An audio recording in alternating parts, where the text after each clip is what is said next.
Hey, everybody. Welcome to the control room. In the studio, I am Andy. And today we're going to have a brief chat about pro shit, right? So, recently I'd put up a video which detailed how I went about getting a Rush-like tone. And in that video, which just occurs to me as I was sitting down to do this, in that video, I spend a little bit of time talking about the importance of, if someone asks you, in this case, they were asking me to deliver some guitar solos that had, a Rush feel and were just Rush-like. That's all they were saying, and when I work on a job like that, I hear something like that in requests. And really this applies to like all the disciplines of the various things that I do, which span the entire creative spectrum, mind you.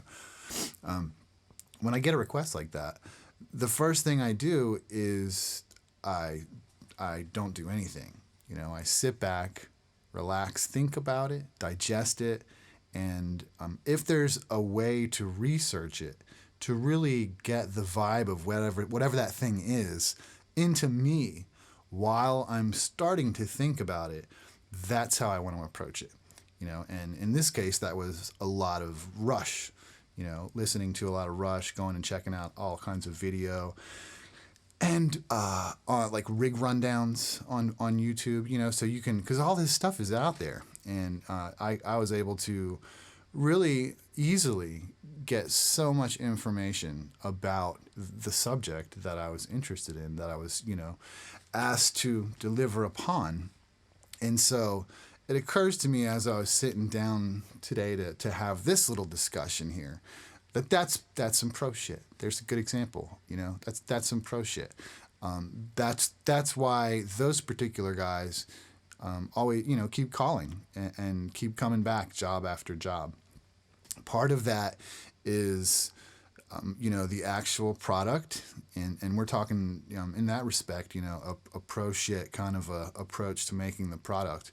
But we're also talking about delivery, acquisition, like communications. There's a whole other part of this equation that I think is very much worth discussing, at least for a quick moment. So what prompted this little chat was that I am currently with one of my video jobs, and the client's like it's a national, international type client. They're high up on the business level.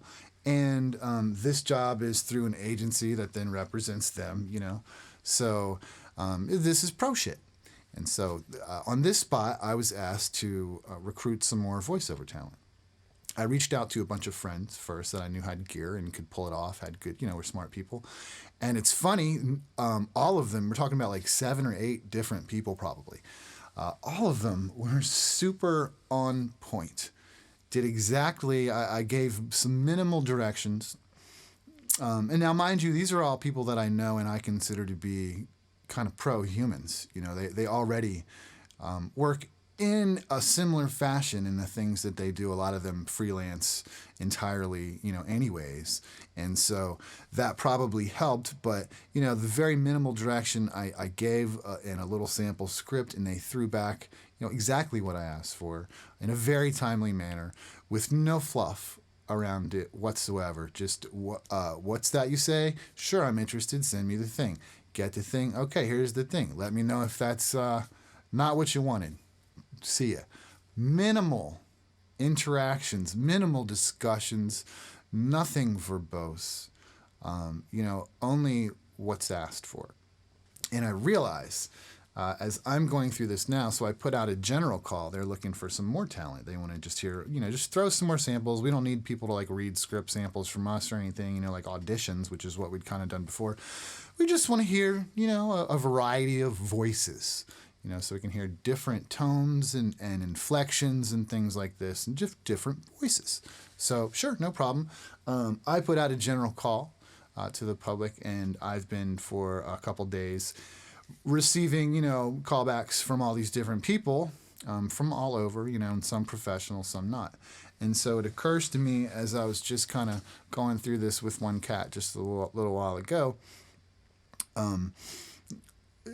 there's a clear difference between the professionals and the like the not professionals, the want to be professionals, the up and comers, if you will.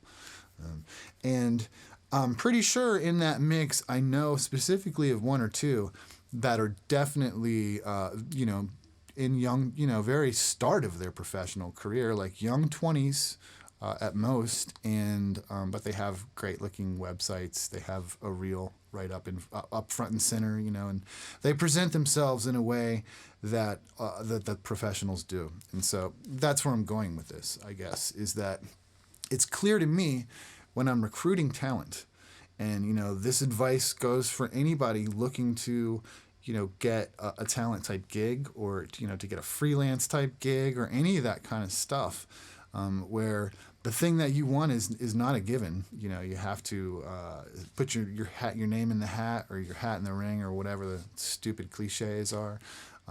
You have to go for that thing, and there is a clear difference, like I say, between the pros and the not pros. And so I'll tell you what some of those differences are. Take them for what they are. And so I've been watching this for forever, because my wife, like everything my wife does is pro shit. She's at the straight top of her game in her career and in her world, and everything she does, I mean, it's phenomenal when she charges off into new territories. How autonomously she does that, and that is a symptom of pro shit. And I've learned a ton just from watching her in the way she, kind of approaches almost everything, like that. And the lessons, kind of this minimalistic interaction, I think has a lot to do with pro shit. Right. And so here I'll give you an example. So like this person I'm talking to earlier, while I'm getting submissions in from a lot of professionals for this particular job, all of the pro ones, are basically, I saw your ad. Thanks for considering me. Here's links to my things. Bye. That's all.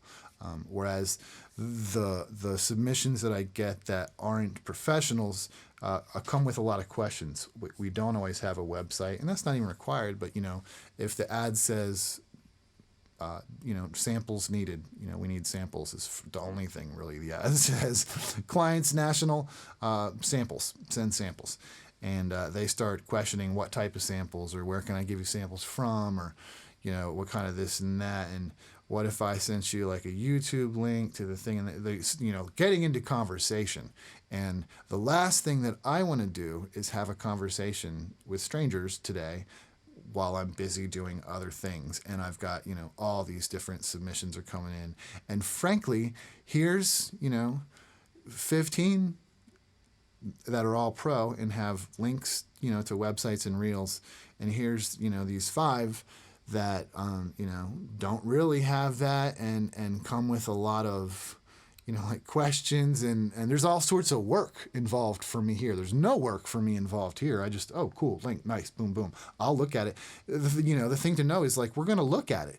If somebody like me is asking for something like that, anybody's asking for some creative submissions, etc., they're going to look at them until they've found the thing that they want, and they know it for sure, and that doesn't even happen, like, that's not that normal. Happens a lot though, when you're going to see that thing, oh, that's the one, everything stops. Now, if that happens to you, there's nothing you can do about it. That's just life.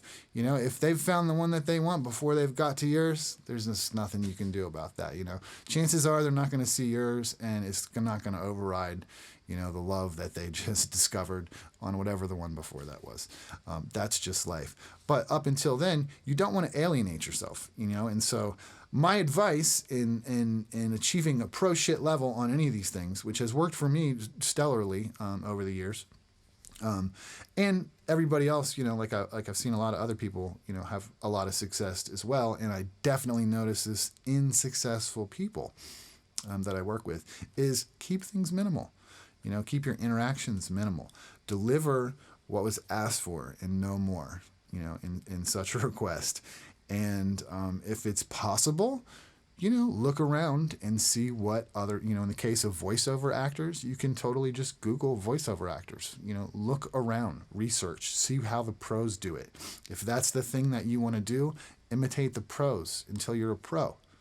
And, and then you're not imitating, you're just a pro. But that's how I think retain a lot of business. I don't get a lot of new business. I don't do a lot of business in general, probably because of just that, because I'm terrible at selling myself. I'm a creative guy. I make things. I'm not a sales guy. And so, but what I can do to make sure that, when I do have somebody in front of me that is a potential source of money and revenue, and that I can do things for, and they'll buy those things from me, what I can do is during that process, and of course forevermore after, what I can do is always, keep it light, keep it minimal. Assume that this person that I'm talking to is very busy and doesn't have the time to do, so what can I do to make that person's day easier, actually? That's kind of the mindset. Sure, I'm going to do the job. They're going to love the job. They're going to be so satisfied with the job. But I can also make going through the job easier for them, if I try. And I think that's a point that shouldn't be lost. It's a point that can help you, like I said, if you're like me and you don't bring in a lot of new business and stuff, you can at least do your best to retain the business that you have. And when you do so, and really that's how I get new business, is my old business tells somebody, and they go, hey, so-and-so told me and off we go. And so that's my little pro shit speech of the day. If you want to be a pro, you got to do pro shit. It's on the level both with the content and the things that you make, or the skill that you're honing, or the service that you're providing. Do it like a professional, or don't do it. Well, that's pretty harsh, isn't it? You can do it. Who am I? But do it like a professional. And then the other half of this entire equation is act like a professional too. Conduct your communications professionally. Use grammar. Use entire words, even if you're texting. I know if anybody who knows me know, I speak in emoji and code words like 90% of everything that I ever type into text, and probably a lot of emails too. And even when I speak, I say a lot of nonsense. Not in the professional world. Not if you're trying to get someone to hire you and give you money for things. Not unless they are explicitly that type of person. There are absolutely clients that I communicate with that I never capitalize a sentence on purpose. It's very informal because they are very informal. And again, that's part of reading your situation. That's part of the entire ball of wax, if you will, that leads to maintaining business, keeping a client around and turning them into a friend. I have clients that I have literally had for years and years and years and years, 10 years, easy. It's very rare. It's very rare that I have a client just completely jump ship and leave me or disappear from me and use somebody else instead of me. If I lose a client, it's generally because they've retired or stopped doing what they're doing, sold their business or something like that. But so, again, to wrap it up, again for the second time, because this guy is talking too much. I wonder if we have sound effects. Do we? Did that play? We'll see. It did something. Could have been Cartman going, is he really giving a speech? Again, that's my Twitch shit. But anyways, be pro. If you want to be pro, if you want to get pro gigs, and if you want to hold on to those pro gigs, act like a pro. Be cool with your people. Do good work, of course, but do the rest of it right too. Communicate right. Use good sentences, Be polite, be punctual, be all those things, and you will retain that business, and life will be a little more fun and a little more easy too. But anyhow, that's my little speech on pro shit. See you in the next one. Ciao.